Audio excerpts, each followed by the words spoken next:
ভক্তি যুগ চলি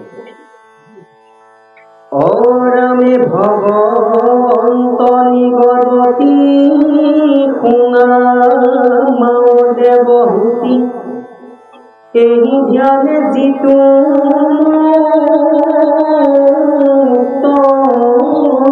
ভৈৰ দেহা কোনে দেখে আৰু কিবা ইয়াকে কিবা নাই কিবা মনতে ৰৈল যেন মধ্যে মাতোৱাল কটিৰ বস্ত্ৰ কোনটো আছে নাই একো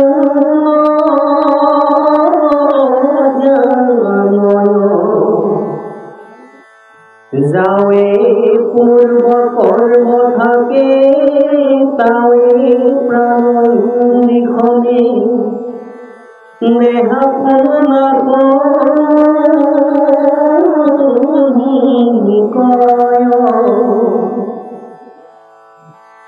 অরামে পাশে কর্ম না ভুলিল ভক্তি হরিয় পদে তেবে যোগী ব্রহ্ম তরিল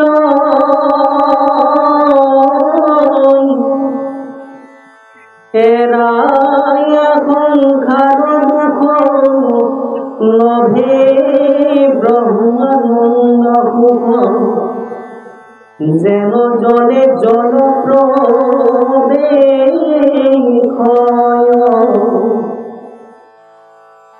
এই গুণী কৃপাময় মনে রহিলন্ততয় দেখি দেবী পুষন্ত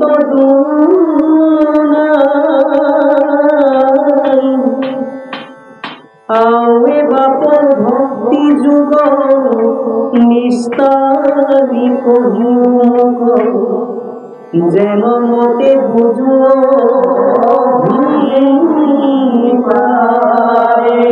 জয় কৃষ্ণ এই গুরু সমাজ মাতি কব তৃতীয় স্কন্ধৰ কপিল প্ৰভুৱে মাক দেৱহূতিৰ যি ভক্তিৰ কথা কৈ আছে সেই ভক্তি যুগত আজি এই আৰম্ভটো হৈছে। কপিল প্ৰভুক মাক দেৱহূতিয়ে আৰু তেওঁৰ স্বামী অৰ্জুন ঋষিয়ে বহুত তপস্যাৰ ফলত এই কপিল প্ৰভুক ভগৱন্তক পুত্ৰৰূপে পাইছে। পুত্ৰৰূপে পাই পিতৃ যেতিয়া তেওঁক জন্ম দি কপিল প্ৰভুক জন্ম দি তেওঁ তীৰ্থলৈ গুচি গ'ল, অৰণ্যলৈ গুচি গ'ল আৰু মাক দেৱহূতিৰ সৈতে পুতেক আৰু মাক একেলগে থাকে আৰু মাকে জানিছে যে স্বয়ং প্ৰভু ভগৱন্তৰ মূল গৰ্ভত আহি জন্ম লৈছে। গতিকে এই সংসাৰত যিবোৰ অন্যায় অনীতি অনাচাৰ ভ্ৰষ্টাচাৰে ভৰি গৈছে, এই সংসাৰ লোকসকলক তৰাব লগা হলে মাকে কি কৰিছে, পুত্ৰক যে ভক্তি কেনেকৈ কৰিব লাগে এই ভক্তিৰ যুগটোৰ বিষয়ে কপিল প্ৰভুক মাকে বুজিছে আৰু ভগৱন্তয়ো কৈছে যে ভগৱন্ত নিগতি শুনা মাও দেৱহূতি এই ধ্যানে যিটো মুক্ত হয় দেহাটো নেদেখে আৰু কিবা আছে কিবা নাই কিবা আসনতো বহি ৰয় যেন মধ্যে মাতোৱা কটিৰ বস্ত্ৰপুটিটো আছে নাই একো নজানো। গতিকে ভক্তিটো কৰিব লগা হলে কেনেধৰণৰ এটা পৰিৱেশ লব লাগে ভগৱন্ত কপিল প্ৰভুৱে মাকক কৈ আছে যে ভক্তি কৰিব লগা হলে মোৰ দেহাটো আছে নে নাই তাকো পাহৰিব লাগিব। ভগৱন্তক ভক্তি কৰিব লগা হ'লে তেওঁ ভক্তিযুক্ত হ'ব লাগিব। আমি কৈছে ভগৱন্ত ভক্তিযুক্ত। ভগৱন্তৰ ভক্তিযুক্ত জনকে কি কৰে? কৃপা কৰে। তেওঁ নিজৰ দেহটো আছে নে নাই পাহৰি যাব লাগিব। সমস্ত মন প্ৰাণ ইন্দ্ৰিয় সমস্ততে ঈশ্বৰৰ চৰণত অৰ্পণ কৰিব লাগিব। যেনেকৈ এজন উদাহৰণটো দিছে, এজন যেনেকৈ মদাহী মানুহ মদ খাই মাতাল হৈ আহিছে, তেওঁ কোনজনে আহিছে তাকো নাজানে, তেওঁ গাত বস্ত্ৰ আছে নে নাই, ক'ৰবাত উকলি পৰিলে নেকি তেওঁক নাজানে। যেনেকৈ কৈছে যে ভক্তি কৰিব লগা হ'লে তেনেধৰণে দেহত বস্ত্ৰ আছে নে নাই এই কথাখিনি পাহৰিব লাগিব। তাৰমানে মনটো ক'ত থাকিব লাগিব? কৃষ্ণৰ চৰণত। নিজৰ দেহটো আমি ভক্তি কৰিব যাওঁ তেনেধৰণে দেহটো দৰকাৰ চাওঁ, কেনেকুৱা হৈছে, মোক কেনেকুৱা ভাল লাগিছে নে নাই, দেখিব কেনেকুৱা হৈছে, হয়নে? ভক্তি কৰিব লগা হ'লে এই ৰজ্জুগুণত থাকিলে নহ'ব। ৰজ্জুগুণ তমোগুণ বাদ দিব কৈছে। ৰজ্জুগুণে তমোগুণে নেই বিষয় শতগুণ বুদ্ধি ভৰিলে তৰে সংসাৰ। শতগুণ বুদ্ধি হ'ব লাগিব, সৎ হ'ব লাগিব। গতিকে এই সৎগুণটো হ'লে ভগৱন্তক ভক্তি কৰিব লগা হ'লে আমি এই দেহাটো আছে নে নাই তাকো পাহৰিব লাগিব। এনেভাৱে এটা পৰিৱেশে আপুনি ভগৱন্তক ধ্যান কৰিব লাগিব। তাৰপিছত মাকে এতিয়া প্ৰশ্ন কৰিছে যে যেতিয়া এই বুলি কয়, এনি বুলি কৃপাময় মৌনে ৰহিলন্ত তই দেখি দেৱী সুচন্দ্ৰ দুনাই আবেগাব ভক্তি যুগ বিস্তাৰী কহিও মোক যেন মতে বুজো অভিপায়। সেইখিনি কৈ কপিল প্ৰভু মৌন হোৱাৰ লগতে মাকে আছে যে মোক ভক্তি যুগটো বহলভাৱে বিস্তাৰিতভাৱে মোক বুজাই কোৱা। মই এই ভক্তি যুগটোৰ বিষয়ে মই জানিব বিচাৰো। গতিকে এই বুলি যেতিয়া মাকে ক'লে, ইয়াৰ পিছত ভগৱন্তই কিবা ক'ব। কৃষ্ণ ৰামে আৰু জীৱ সমস্ত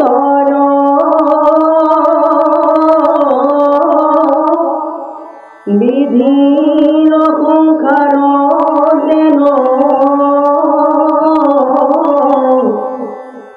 তাকো কৈ প্ৰপঞ্চিয়া মাত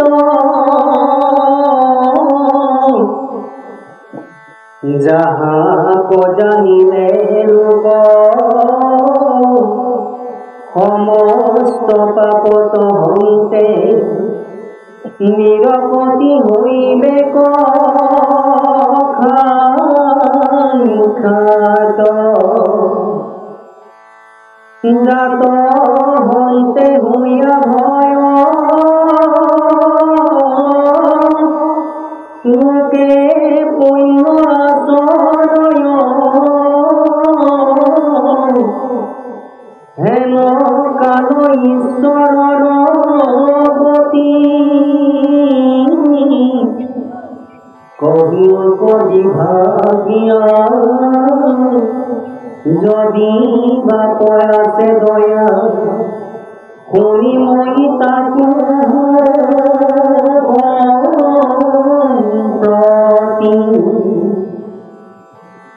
রামে অজ্ঞান অন্ধার মাঝে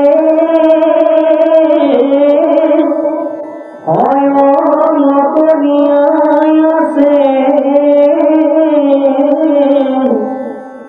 ক্ষান্ত হইয়া জীব জগত তখন করি দয়া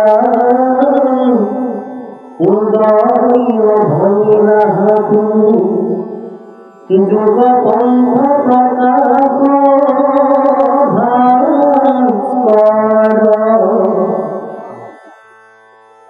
এতে জানিল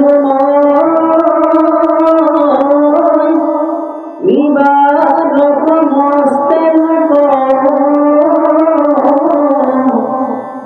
উদ্ধার করিয়া কৃপা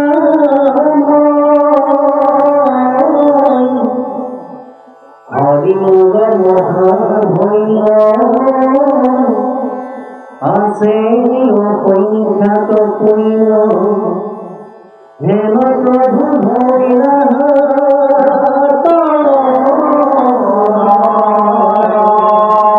জয় কৃষ্ণ।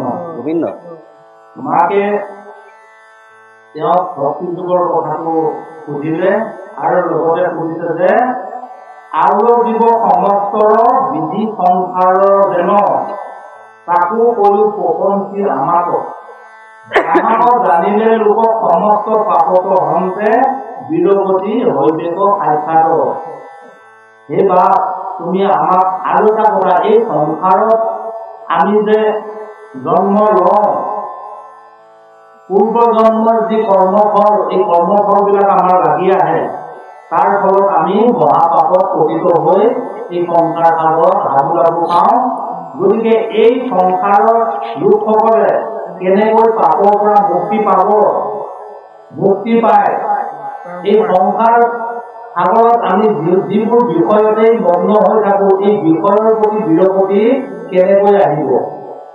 আমাক বিষয়ে টানি নি থাকে, বিষয় এৰিব নোৱাৰো। 5টা বিষয়, ৰূপ ৰস গোন্ধ স্পৰ্শ শব্দ, এই বিষয়কেইটাতে আমি কৰি কি কৰি আছো? প্ৰভু ভগৱন্তক পিঠি দিছো। গতিকে আমি প্ৰভু ভগৱন্তক পিঠি দিয়া মানে আমি পাপত পতিত হোৱা, অজ্ঞান আন্ধাৰত ডুব যোৱা। গতিকে এই অজ্ঞান আন্ধাৰৰ সাগৰৰ পৰা আমি কেনেকে এই লোকসকল মুক্তি পাব? যেনেকে তুমি ভাস্কৰ ৰূপে সূৰ্য ৰূপে অৱতাৰ লৈছাহি, গতিকে তুমি সমস্ত জগতখন উদ্ধাৰ কৰিব লাগিব, লোকসকলক পাপৰ পৰা পৰিত্ৰাণ কৰিব লাগিব। এই কথাখিনি মোক তুমি কোৱা, যিহেতু তুমি মোৰ গৰ্ভত আহি পুত্ৰ ৰূপে জন্ম লৈছা, গতিকে এই সমস্ত লোকসকলক চলোৱাৰ ব্যৱস্থাটো তুমি মোক কথাখিনি জনোৱা।